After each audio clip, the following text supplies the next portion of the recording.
प्यारे दोस्तों, मैं आपको भाई दूज की कहानी सुनाऊंगी। पुराने समय में एक बुढ़िया रहती थी जिसके एक बेटा और एक बेटी थी। बेटी का नाम कमला था। उसका विवाह हो गया था।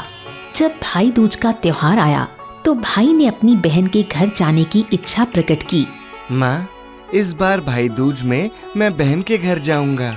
माँ से अनुमति लेकर भाई रवाना हुआ। रास्ते में एक नदी पड़ी। उसने भाई को कहा, मैं तेरी मौत हूँ, तुझे निगल जाऊंगी। भाई ने उससे विनती की, मैं बहन के घर भाई दूज के लिए जा रहा हूँ। वापस आने पर अपनी इच्छा पूरी कर लेना। नदी मान गई और उसे रास्ता दे दिया। आगे बढ़ने पर एक सर्प मिला। उसने भाई को डसना चाहा।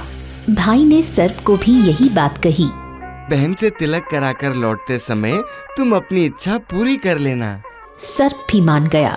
आगे चलने पर एक जंगल में उसकी भेंट शेर से हुई। शेर ने भी भूखे होने के कारण उसे खाना चाहा। भाई ने उससे भी वही बात कही, मैं बहन से बहुत दिनों के बाद मिलने जा रहा हूँ। आते समय तुम मुझे खा लेना। शेर ने भी उसे जाने दिया। भाई ने बहन के घर पहुंचकर आवाज लगाई, बहन, दरवाजा खोलो, मैं आया हूँ, तुम्हारा छोटा भाई। उसकी बहन उस समय सूत काट रही थी। भाई की आवाज से उसका सूत बीच में ही टूट गया। कहते हैं कि सूत यदि बीच में टूट जाता है तो इकलौते भाई की मृत्यु हो जाती है। बहन, दरवाजा खोलो।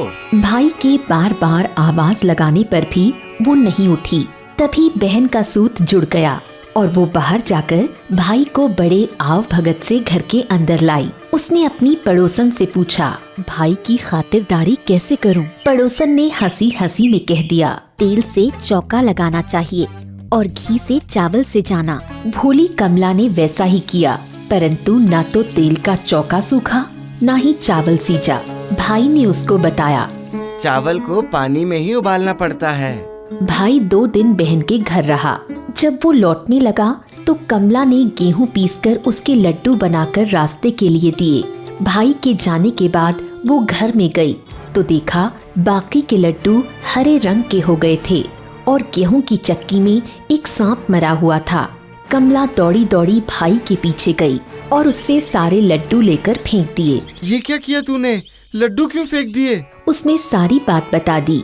भाई बोला, इस बार तो मेरी जान बच गई, पर रास्ते में कई हैं जो मुझे मारना चाहते हैं। उसने बहन को सारी कहानी बता दी। तभी बहन को प्यास लगी। वो पास के तालाब में पानी पीने गई। वहाँ उसने एक बूढ़ी औरत को बैठे देखा। बुढ़िया ने उसे देखकर कहा, मैं विधाता हूँ, उस भाई की घात तैयार कर रही हूँ जिसके प्यार में उसकी बहन ने एक सांप को मार डाला है। कमला समझ गई कि ये तो उसी के बारे में बात कर रही है। उसने पूछा, भाई को श्राप से बचाने के लिए क्या करना होगा? बुढ़िया ने कहा, यदि बहन उसको गालियाँ दे, उसकी शादी होने तक उसके हर घात को टाल दे तो भाई बच सकता है। कमला ने शेर के लिए मांस, सांप के लिए दूध और नदी के लिए दुपट्टा लिया और भाई के पास आकर बोली, मैं तुम्हें माँ के घर छोड़ने जाऊंगी। रास्ते में जब शेर भाई को खाने आया तो उसने शेर के आगे मांस का टुकड़ा डाल दिया। शेर मांस खाने लगा और वो दोनों आगे निकल गए। थोड़ी दूर जाने पर सांप मिला तो बहन ने उसके आगे दूध का कटोरा रख दिया। सांप डसना भूलकर दूध पीने लगा। दोनों फिर आगे बढ़े।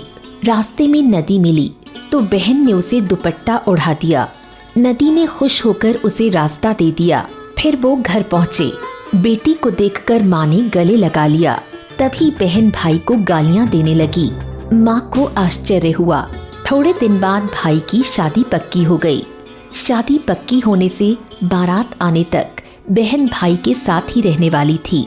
हर बात में कहती, पहले मुझे मिठाई दो, पहले मेरी निकासी करो, भाई को पीछे के दरवाजे से भेज दो। भाई के पीछे जाते ही सामने का दरवाजा टूट गया। फेरे के समय भी कमला भाई के बगल में जा बैठी। बीच में वहां आग लग गई। बहन ने तुरंत आग बुझा दी। सुहाग रात को भी बहन की जिद पर बीच में पर्दा लगाकर भाई के साथ में सुलाया गया।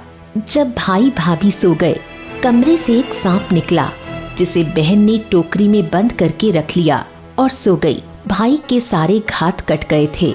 अब बेटी ने माँ को कहा, पहले मुझे विदा करो, फिर मेहमानों को विदा करना। कमला ने ये कहकर सारी बातें माँ को बता दी और भाई की लंबी उम्र की दुआ करते हुए ससुराल चली गई।